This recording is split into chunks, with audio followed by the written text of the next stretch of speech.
and welcome to Introducing Me. I'm your host, Sarah. I started this podcast to get to know other people and lifestyles while discovering more about myself. Each episode, I will give a new guest a chance to discuss their background, culture, interests, or whatever they want to talk about to help increase all of our own worldviews. Today, I would like to introduce you to Liz. She is a music educator. She does a lot of different research about music culturally and, has a good background in teaching. And so she'll talk a little bit about that, a little bit about herself. And so I'm excited to hear what she has to say today and hear a little bit about her. So, Liz, thank you so much for being here. Why don't you say hello? Tell us a little bit about yourself. Hi, Sarah. Thank you for having me. As Sarah said, my name is Liz. Um, I live in the Washington metropolitan area. I grew up in Prince George's County, um, and I enjoy music, learning about people, culture, and that's informed a lot of my research interests. Awesome. So, how did you end up getting into music that it ended up becoming a full time profession? That's interesting. I grew up in a very large church, Metropolitan Baptist Church in the heart of Washington, D.C. And my family also went to church. My mom is like second generation. My grandmother is first generation in the church, so I'm third generation. And we took part in a lot of different ministries. And one of the ministries I took part in as a child was the uh, youth ministry, children's church, and the youth choir. So before I was the instrumentalist, I was singing in the youth choir, and I kind of fell in love with music, and just wanted to be more involved. So I learned how to play trumpet and euphonium. I was in band throughout elementary, middle school, and high school. And between being in band in school and singing in the choirs at church, I just kind of fell deeper in love with music and wanted to know a little bit more about how music works. I would always be enamored by how the conductor in band would have his score and, just kind of know that where everything was supposed to happen. And I was even more inspired by the musicians at church who never seemed to conduct from a score. It was all the music was just kind of there, and they were able to make split decision choices in the moment, in the middle of worship. They really all had an impact on me and just how I thought about music, how I thought about my own performance and my own connection, and the things I wanted to know about music. So I went to Susquehanna, studied music, um, got more of the technical aspects of it, and then that curiosity just kind of kept going. And what did you do after college? So after college, I majored in music technology at Susquehanna, and then I decided I wanted to teach music. So in between going to grad school to get my music teaching certification, I worked at a bridal shop for a little while. So I got knee deep into the culture of weddings, color swatches, dress patterns, and all those different types of things. So that was like a one quirky turn in, in my life. And then I went to, Towson for my master's in music education. And during that time, I also took undergrad classes for, you know, uh, instrumental methods, secondary methods, so I can make sure that I was getting the practical part of teaching music while also getting the theoretical parts of teaching and learning at the graduate level. So during the early 2000s, I was going to school basically for from 8 a.m. to 9 p.m. at night and working in the middle and also maintaining my job at the bridal shop. So it was a good time to be 22, 23, 24, 25. Yeah, it sounds like you were quite busy. So, at any point when you were in undergrad doing music technology, were you ever thinking, oh, I should be getting a music education degree? I might want to teach, or did that really happen after graduation? I started out as music ed, and I didn't really know what I wanted to do at that point. Um, and I will say this, that I wasn't having as much success academically in the music department as I wanted to, or that I thought that I could have. And I didn't want to change my major altogether. So I looked at the course offerings and I said, okay, well, I can change to music technology and still get the education that I want, but not be so beholden to the department. As you know, or it may have changed. Like music ed majors tend to have a very packed schedule, um, and so their schedules at that time kind of seemed to be, thought out for them. Switching to music technology let me have a more flexible course schedule, and that's actually how I got into one of the forms of research that I look at. I took a class called Sociology of Organizations. I don't know if Dr. Ramsaran is still at Susquehanna, but I took it with him, and that was getting into the sociological nature of working with groups. And in that class, I treated the performance ensemble as an organization and was able to apply sociological theory to the organization, to the ensemble, to even the music department. And that sparked my research. And that was in 2004. I maintained that interest through the first graduate degree. And then lo and behold, I was able to place that place that interest into my dissertation when I graduated from University of Southern California in 2017. So organizational theory became my entry point into examining how social capital and cultural capital is formed within performance ensembles. And I would have never had that opportunity if I did not change my major from music education to music technology. So when I realized that was what was happening a few years ago, I was like, oh wow, this really came full circle. Yeah, that's really cool. And I know I did not do music education at Susquehanna, but at least 5 years ago, it was still very planned out for them, was very busy. And Dr. Amsterdam is still at Susquehanna. I believe he's still doing some teaching, but I believe his current title is provost. Oh, awesome. Yeah, yeah. So he's doing really well at Susquehanna. I have no idea what that entails, but he's in the big leagues. Um, so I think it's great how you had those opportunities to take that class with him, to get a little bit outside of the education world and then be able to come back into it. So can you talk a little bit about this research and what you have learned and what you're still studying? For sure. So social capital is one of the main three forms of capital that came about from uh, Pierre Bourdieu in the 1970s. So we look at capital as an accumulation of resources. So we have economic capital, which is the most common, that's money. We have cultural capital, which is the accumulation of knowledge or social status. And then social capital, which is the accumulation of some of those intangible things like um, trust, obligation, those things that make relationships work.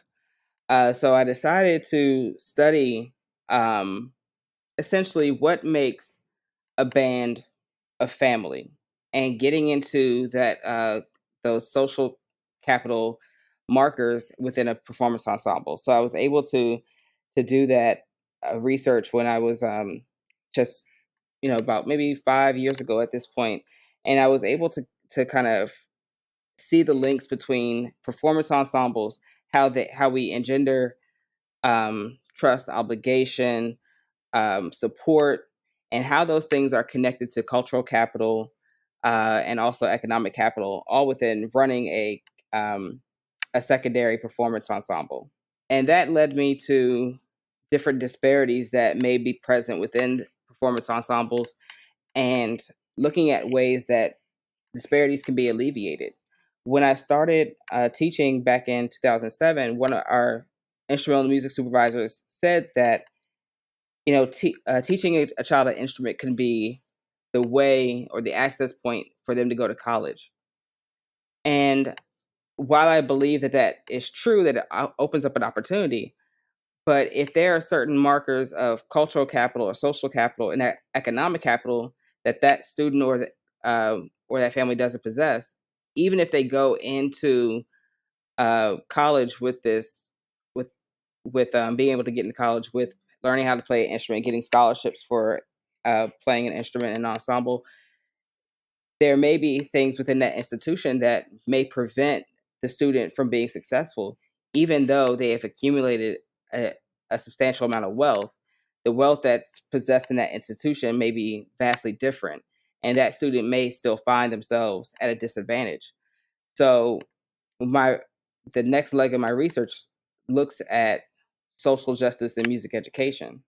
What are those barriers to access and opportunity uh, that exist inherently in our K-12 curriculum? And then how do we as teachers perpetuate that? Is it at the in-service level, the pre-service level, the collegiate teaching level? Like, what are those things that that thwart access for an equitable education at all levels? That sounds really fascinating, and I'm definitely interested to see what comes up of it. And as even in just that question of where does it go? Where do we fix the problem? So, what are you seeing in your classroom? Are you able to talk about that and kind of how your work is coinciding in what you're actually teaching? Yeah. Um, so I'm very mindful of the relationships that I form with my students and the relationships that they form with each other. Uh, that intentionality of connecting with people and also letting them know that I'm here to support them in any ways possible. Within middle school, the kids are really developing the first those parts of their identity where they're striking out on their own, separate from their parents, separate from their friends. And I look at the orchestra and the band as an opportunity to help them, you know, refine those social skills as needed, being able to support other students and making good decisions for themselves. In terms of access, I try to make sure that my students have as many opportunities as possible to participate, to have outside resources. So sometimes that means that I'm doing a lot of fundraising, or I'm, relying on the kindness of my colleagues and me also giving back to their programs as well. Um, and in that, we've kind of created a community of practice where I'm able to support another colleague and support their students, and they're able to come and support mine. So that's really great, how mindful you're being of your students, their interactions. And when I think about back to my middle school and high school band experiences, it is very much that family culture. So it's great to hear all of the support you're giving them. Did you have similar support from your teachers throughout your music performing in education? Yeah, definitely. And more so in high school than in middle school. Middle school was just kind of a blur. You're there for 2 years, but when in high school, there was this culture of family, this thing that was already present. So it was easy to kind of get involved with that. Through marching band. I didn't make it through marching band camp, so I just stayed to the to concert and symphonic band.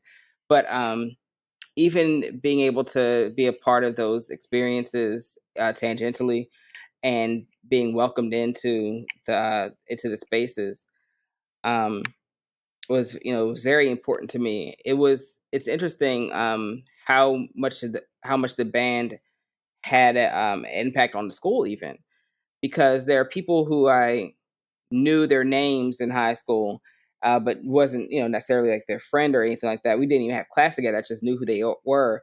And as an adult, you'll run into them, and then come to find out they knew who I was too because I was in the band, which is which is different because in pop culture, there's a lot of talk about the band geeks and that sort of thing. But I'm proud to say that everybody in the band and choir and orchestra, we were all pretty cool.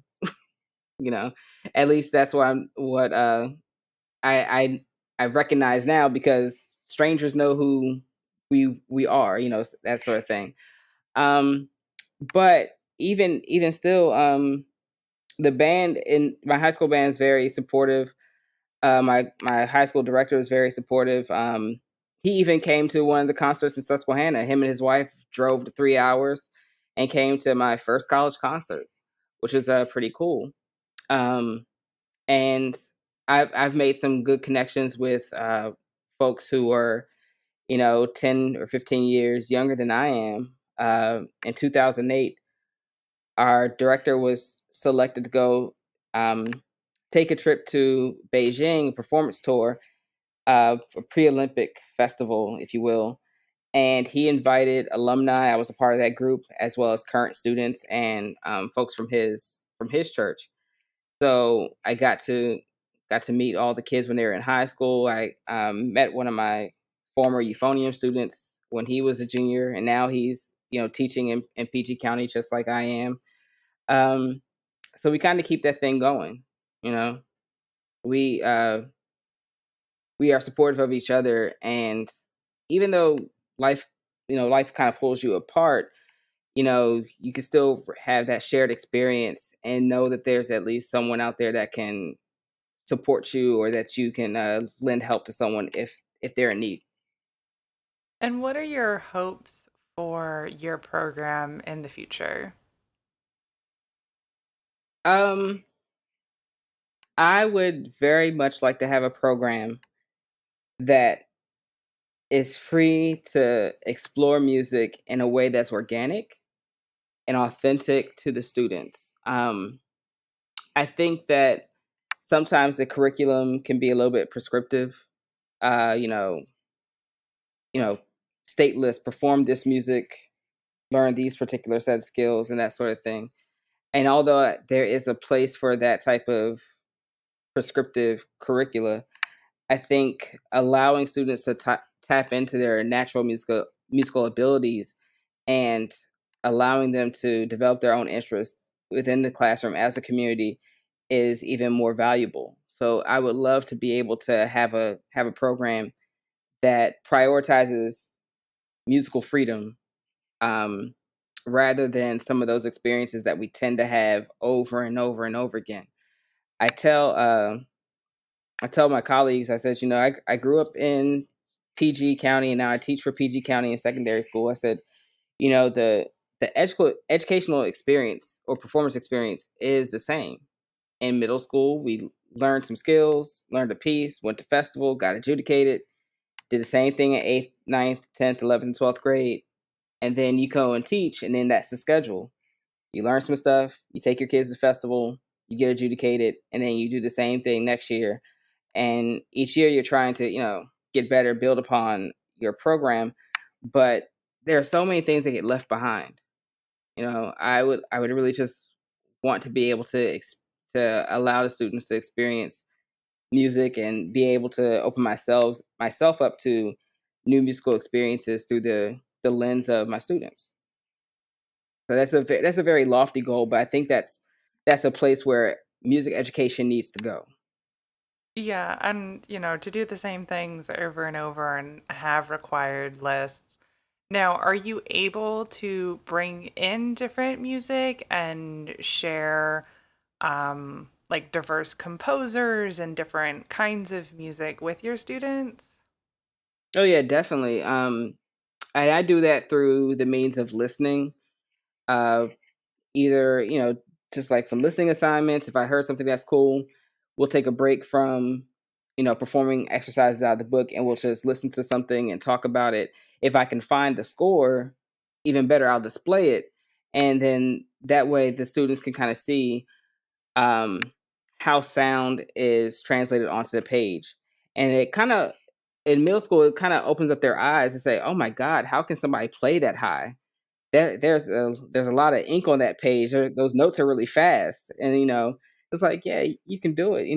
We're just gonna keep learning, and you'll be able to get to those things that are those 16th notes that are a little bit faster than the eighth note and the chord note, and so on and so forth. Um, but it helps kind of place a level of curiosity and wonder through those types of listening exercises. And I try to bring in contemporary composers of color, Um, Composers like Omar Thomas and Juan Pablo Contreras are two composers that are, around the early 30s, um, who are not who create music that is very energetic and is has a very strong cultural connection to to their upbringing. And I show my students all that their type of music specifically because in orchestra or band, sometimes that early music doesn't really connect to your experience. It doesn't really connect to what you may hear at home or what you may select to listen to. Um, and so one day I played Omar Thomas's "Come Sunday," and it was a kind of like an analog of what it's like to be in a Black Baptist church for testimony and during like a praise and worship service with shouting. So the kids connected to it. The first time I heard it, I connected to it. So I was like, yeah, my kids are really gonna like this. And even with Pablo Contreras, he does work that is bringing mariachi music into the orchestra. And as I have a large population of students who are Latinx or Hispanic, and their eyes kind of lit up when they heard the orchestra performing music that they connected to. So I try to do that as much as possible through listening. If it's accessible for the age group, if we can play something like that, uh, I try to do that as well. But as it turns out, there's not a lot of grade one or grade two music that kind of fits that mold. So we just keep kind of listening, and they can always share experiences with me. Uh, One of the things that I watch Steven Universe. It's a cartoon on Cartoon Network, and a lot of my kids watch Steven Universe as well. And it has a really cool soundtrack that's mostly a 16-bit video game music. So we'll play we'll play the music in class, and I'll sketch out a melody for them, and then that kind of makes them feel good about yeah, good about life. Like Dr. Palmer is connecting to me, and we're connecting with each other, and we're doing something that gives us a little bit of choice. I love that you're literally like watching the cartoons they're watching, kind of meeting them on that level. And when I asked the question, I didn't even, because it's been a long time since I played middle school music, I didn't even think about the fact that most music is written for higher levels. And of course, you need that grade one, grade two music that they're able to play. So I love hearing that you're at least able to give them those connections through listening. Is there a market, or are there people out there writing new music for grades one and two, or are you kind of stuck with a lot of what you were playing at that age? um, there's a market for it. I want to say that the composition market is kind of driven by curricula and vice versa. So some of the music that may come about, whether it's self-published or published from a publishing house, um, it probably will not be that same that music that connects to culture, because I found that culture kind of connects has a much more difficult cultural music has much more difficult rhythm. So it probably won't get to that grade one or two um, level unless there is some sort of electronic background for it. So, band or orchestra with electronic tape, where the complexity of music from Latin America or um, hip hop and other African drumming and music is connected to a source that's not actually performed by the students. So the students will be playing melody or rhythms that are less complex but above the actual grounding. Um, and I would like to see more music come about that gives that kind of anchor in the music, because I've realized that even in side by side concerts where you have an older musician playing with a younger musician, the younger musician's confidence is boosted by playing next to somebody who's older, because they now feel like they can do it too. And so I would venture to say that if there is music that's grade one or grade two that has connections to those complex rhythms of different diverse musics, then that will also kind of increase their confidence and their ability to perform and really connect with the music. Yeah, and I think you're definitely right on the whole confidence level. I know when I had opportunities to play with older students, it was extremely exciting because you look up to those older students and know like, hey, they're doing really cool things. Um, and as you said, it goes back to what they're taught. You know, if you're being taught how to write more complex, more modern music, you're not necessarily going to say like, "Hey, I'm going to write grade 1, grade 2 and simplify it." Right, and there's a place for educational composition, as it's called, but we tend to see the same folks doing that over and over again. Um, Folks who take pop songs and they write them for for educational ensembles, and that type of thing is very common. But it also has to you kind of have to break away into a new method of connecting music to younger generations, where they have so much more access to music that is complex. When my mom and dad were growing up in the 50s and 60s, the music was complex, but it wasn't as rhythmic as the music is today. And kids, in my classroom are drawn to the complex rhythms, and they tap out the complex rhythms on tables and things of that nature. And they want to be able to play those complex rhythms, but we need to have a bridge to help them get there. So taking a slight turn, I found out about you because you were recently elected to, I'm going to butcher the exact title, but the board for our professional music fraternity, Sigma Alpha Iota, in a new position that has to deal with diversity and inclusion. And even just hearing everything you've talked about so far and all of your research, I'm like, yep, Liz was a great person for this role. So would you be willing to, Thank you. you're welcome. Would you be willing to talk a little bit about maybe your experience in SAI, getting this position, and some of the things that will happen in the future? Yes, of course. Um, so I joined SAI in fall 2002, Sigma Omega chapter at Susquehanna University. And I was a junior in college at the time.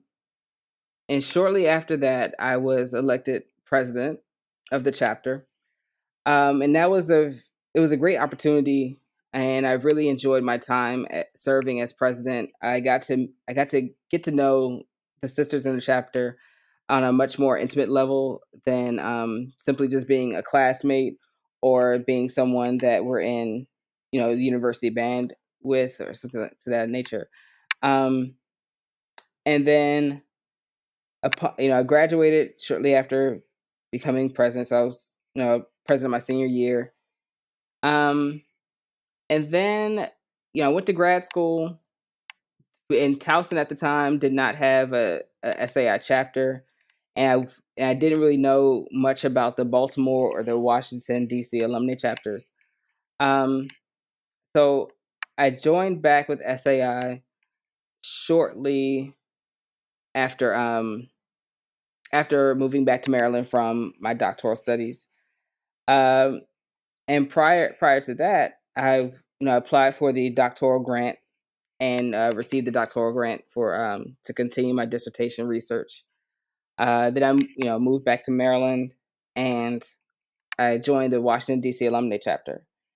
So that allowed me to keep a connection to SAI, its purposes, and to meet more SAIs who lived in Washington D.C. area. Um, I'm still active in that chapter, and I've been active in the chapter for about the last 3 or 4 years. And as when the national board opened up the application process for the director of diversity and inclusion, I thought it was something that I could do to serve the organization itself.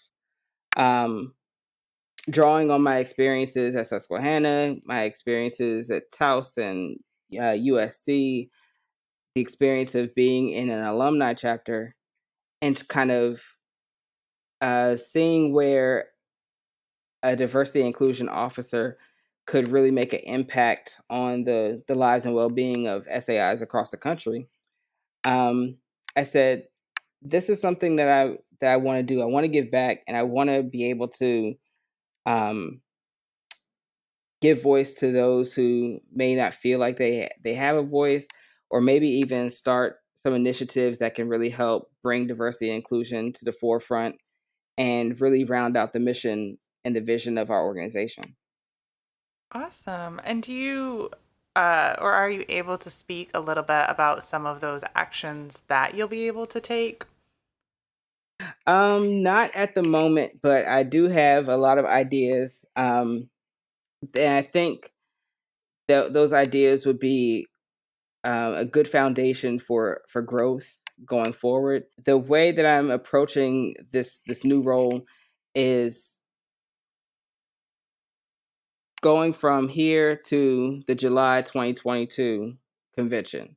So, what are some things that we can start doing that will show some incremental growth and progress? What are some things that we can do within the next 3 to 6 months that can have a lasting impact? And then lastly, as we get to the convention, what is something that can have an impact, um, an annual impact going forward?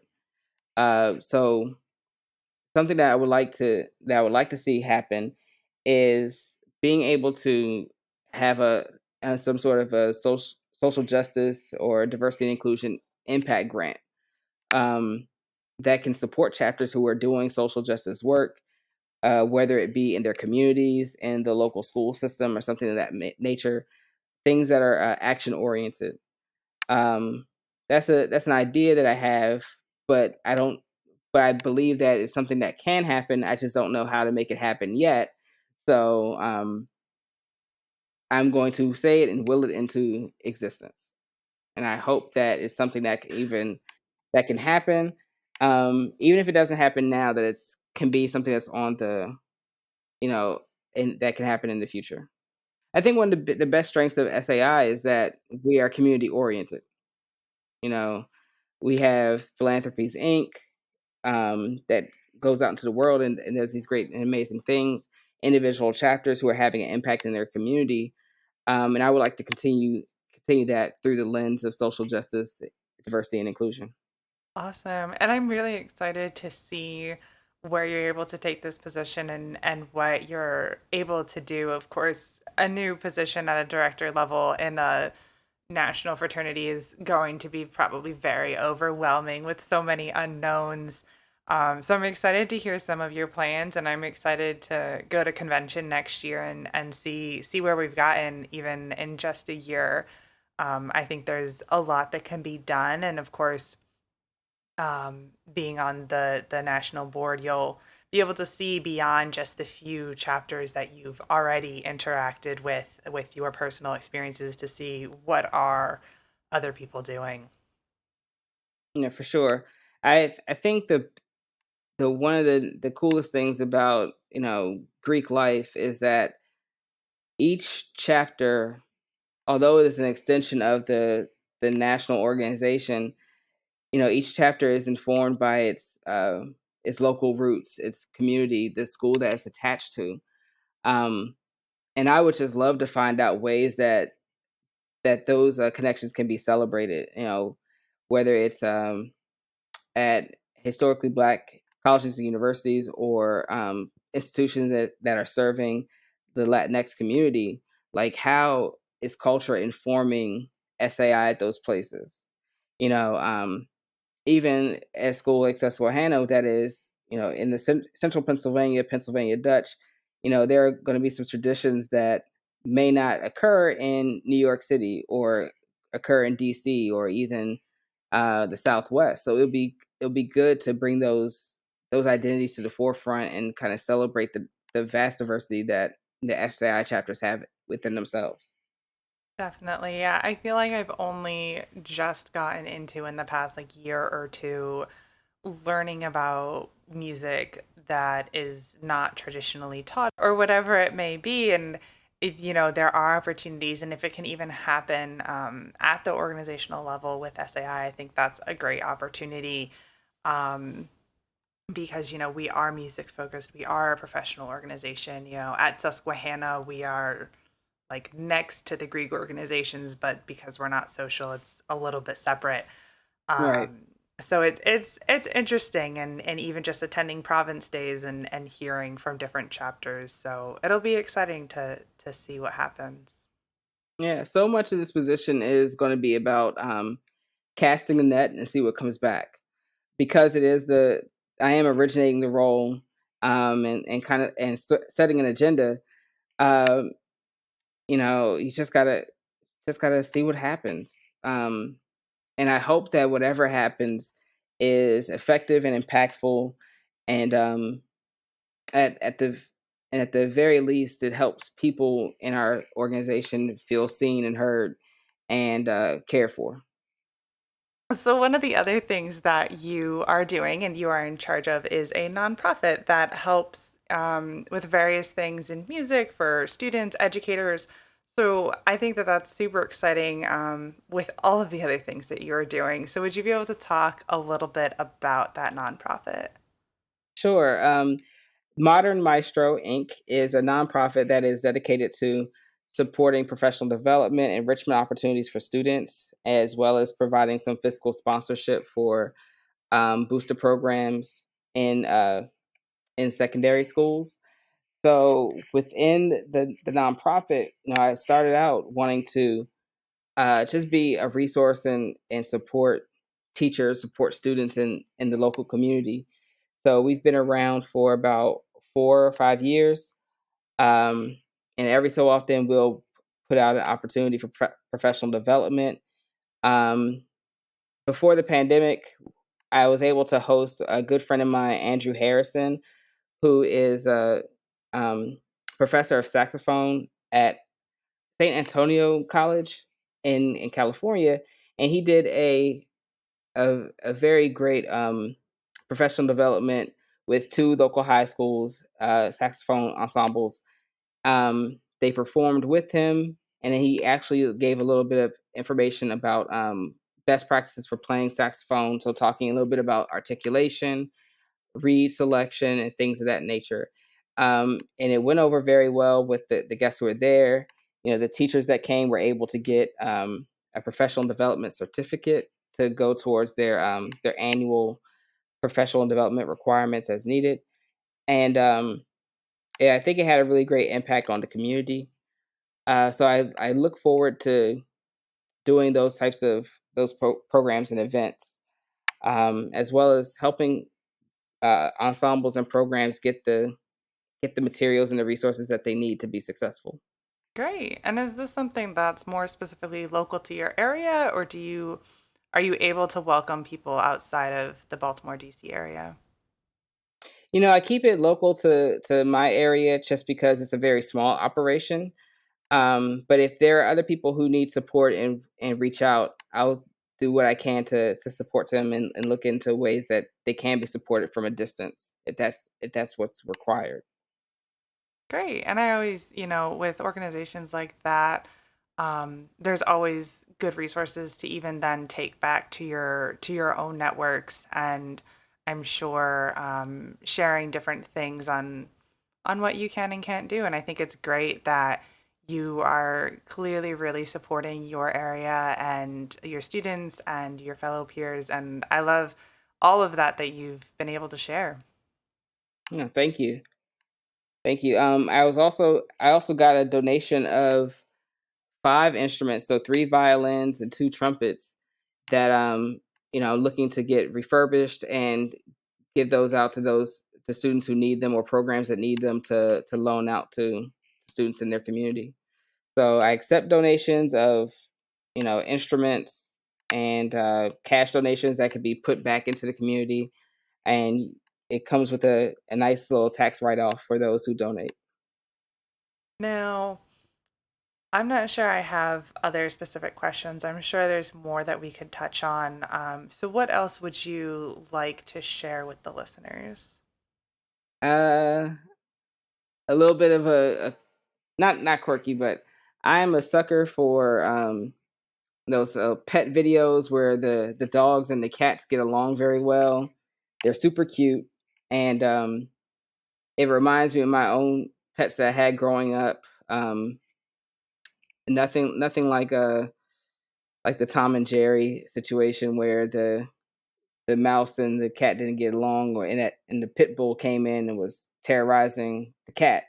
But no, my dogs and cats always got along, and I love to see just how cute those videos are. I love that that's what came to mind. We Yeah, can learn so much from animals, and they're so ridiculously cute. they are. They are. And especially those videos of the pets who are adopted and look so sad in the cages, and then they get love and support, and then now they have a new lease on life. And I like that because I believe that with a little love and support, even obviously people can be transformed and have a new outlook and restart their lives and from a different vantage point. So for me, loving people and giving them new opportunity is important, and I guess that's manifested through my love of pet videos. Hey, it can manifest through pet videos, and I think comes out in, your research, in your music, those family connections that we were talking about earlier. So I think it's great. So, with all of my guests at the end, I ask a little bit of a random question that is different from what we've been talking about. One of the things that we have not covered, that we haven't had a chance to talk about, is travel.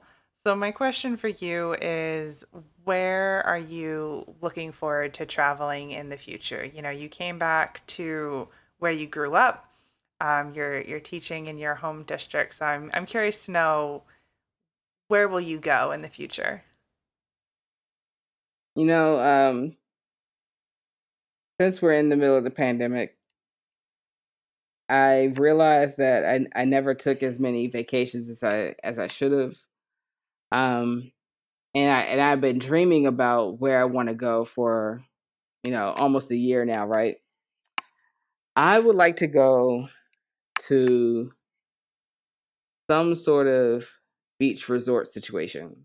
Like I just want to look at blue skies, blue water, good weather, and just soak up the vitamin D. I just want to relax. But if I had to put a location on that, I would probably say going to either Fiji or the Maldives would be ideal, because I like looking at those little huts where you can see the ocean from the bottom of your hut and that sort of thing. So yeah, I'll say Fiji or the Maldives. Yeah, I think especially after the last, year or so, all of our teachers need a good vacation. And definitely it has given us that moment to realize that, hey, we should take more vacations. Right, right. Although now would be the time to travel because everything is so much cheaper, but it's just not the safest time to travel. So it's like, it's just gotta play your cards right.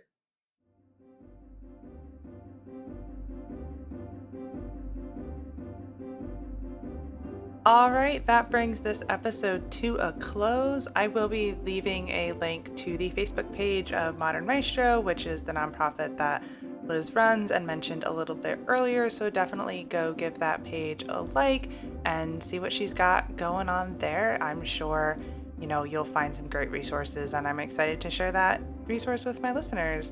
And of course, if you'd like to connect with the podcast, we are on social media: Facebook, Instagram, LinkedIn, so go give those pages a like. We are on Patreon for monetary support. And of course, if you are a new listener and would like to be a guest on this show, I'm always looking for new people and love hearing new stories. So feel free to email me. The email is in the description as well. It is introducingmepodcast@gmail.com. So thank you, Liz, so much for spending time with me today. I had a great time hearing everything you had to share. And to my listeners for taking the time out of your day to hear a new story. Until next time, bye. Take care. Thank you so much for having me.